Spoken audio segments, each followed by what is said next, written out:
Moi, je suis en charge de la valorisation de la recherche à l'Université Toulouse-Mirail. Donc, université sciences humaines et sociales, dans laquelle se trouve le laboratoire Géode, qui est un laboratoire en géographie de l'environnement, une UMR, une unité mixte de recherche, dans lequel se trouve le chercheur qui a impulsé, on va dire, le projet de valorisation Hydrolem. Je suis en charge du service des activités industrielles et commerciales de l'INP. C'est le service qui s'occupe de faire le lien entre la recherche publique dans nos laboratoires et des entreprises ou le secteur socio-économique au sens large.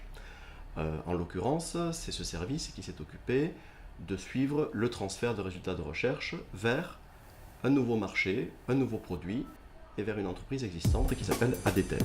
Hydrolem, concrètement, c'est un appareil de cette taille à peu près qui sert à mesurer le taux d'humidité à l'intérieur de feuilles, à l'intérieur de plantes, et en fonction de cette mesure d'humidité, on en déduit l'état hydrique de la plante et on arrive à corréler cet état hydrique à un risque d'incendie. En gros, plus la plante est sèche, plus le risque d'incendie est élevé. Donc on fixe ces appareils dans différents endroits à risque, typiquement des garrigues ou dans des zones du sud-est de la France en particulier, et les données du degré d'humidité de la plante sont envoyées à des services, au service des pompiers, afin de leur indiquer quel est l'état du risque d'incendie. Ce projet a été mené d'une manière assez exemplaire puisque les inventeurs sont venus voir très rapidement, très en amont, les responsables de la valorisation du transfert, autant à l'INP de Toulouse qu'à l'Université du Mirail, puisque c'est une invention un petit peu particulière qui résulte d'un travail commun et conjoint entre deux univers qui touchent à des sciences et à des thématiques qui paraissaient au départ assez éloignées. D'un côté, la géographie, d'un autre côté, l'électronique. Ce projet était aussi exemplaire parce qu'il nous a permis de travailler entre deux universités différentes, deux services de valorisation distincts, mais qui ont su travailler main dans la main dès le début. Et donc la vraie mutualisation, elle s'est vécue à l'occasion de ce projet. Et en particulier, je tiens à saluer le travail de Cyril Munoz, qui est mon homologue à l'Université du Mirail, qui a été le premier à détecter ce projet et à venir voir avec moi comment on pouvait travailler ensemble, mettre ensemble nos compétences, nos moyens, pour mettre toutes les chances de succès de notre côté. Alors, comment ça s'est passé, comment la rencontre s'est faite? J'ai été convié par le laboratoire Géode à un conseil de laboratoire pour exposer ce qu'était la valorisation. C'est un métier qui est relativement récent à l'université et en sciences humaines et sociales, c'est vraiment quelque chose, c'est encore un ovni. Enfin, ça commence à moins l'être, mais ça l'était encore beaucoup à l'époque. Et d'ailleurs, c'est le premier projet que j'ai accueilli, que j'ai porté. Donc, lors de ce conseil de laboratoire, j'ai exposé ce qu'était la valorisation de la recherche. Et après la rencontre, pas pendant le conseil de labo, mais après le conseil de labo, le chercheur est venu me voir en catimini dans mon bureau, c'est-à-dire pas sous les yeux des collègues, pour m'expliquer qu'il avait un projet qui pouvait éventuellement relever de la valorisation de la recherche. Et donc il m'a expliqué un peu plus en détail ce qu'était son projet autour du risque, en tout cas de la prévention du risque de feu de forêt. Voilà. Donc c'est quelqu'un qui était très passionné, comme l'a dit Christophe juste avant, c'est quelqu'un qui était passionné parce qu'il est pompier bénévole, donc c'est quelqu'un qui était concerné par cette problématique et qui recherchait des solutions. Et donc on a travaillé ensemble sur la définition, qu'est-ce que c'est, quelle forme ça peut prendre, et puis surtout, je pense que là où un service valorisation, donc là en l'occurrence c'était moi, en quoi j'ai pu être utile pour ce chercheur, c'est comment est-ce que ce projet peut trouver un débouché qui fonctionne. Donc on a parlé de brevets, on a parlé de financement, on a parlé de services de valorisation, chose qui était complètement nouvelle pour lui.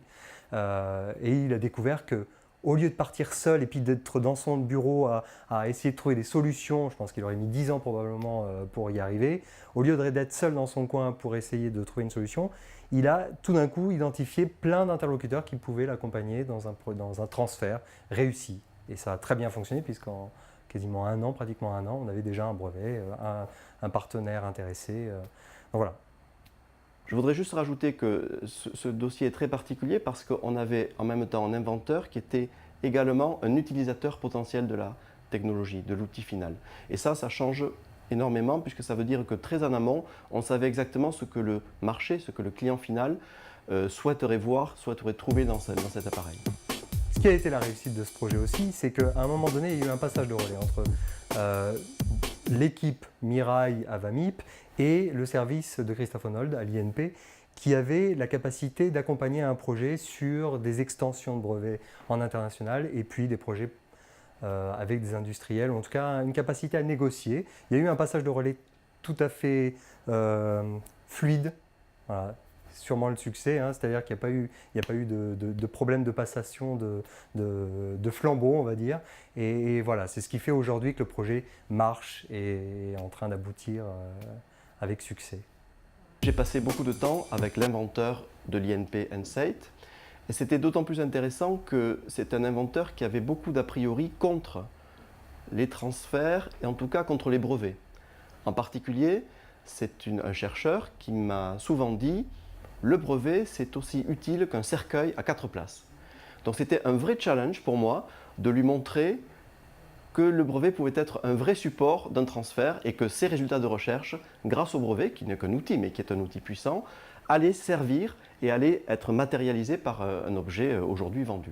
L'élément clé pour le succès d'une histoire comme Hydrolem, c'est la relation humaine.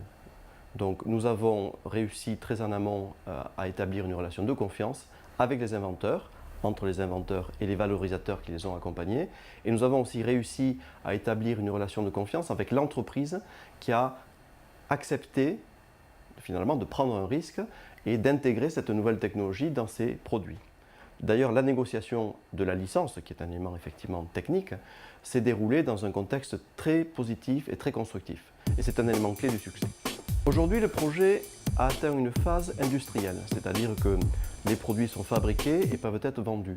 Ça ne signifie pas que la relation s'arrête, ni avec l'entreprise bien sûr, ni même avec les chercheurs. Essentiellement pour deux raisons. D'abord, on doit déjà réfléchir aux applications de demain, donc impliquer les chercheurs dans la définition de nouveaux marchés, de nouvelles applications. Et puis le second point, c'est qu'il faut accompagner le développement de l'application actuelle. Et en particulier, les deux chercheurs inventeurs continuent à être en relation très proche avec l'entreprise pour assurer l'accompagnement quasiment commercial de cette distribution. C'est une satisfaction parce que ça a été mon premier projet.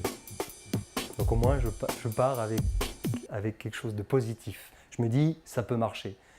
J'ai aimé l'enthousiasme des chercheurs et en particulier de M. Galtier qui est l'inventeur chercheur pompier, qui est un profil assez atypique.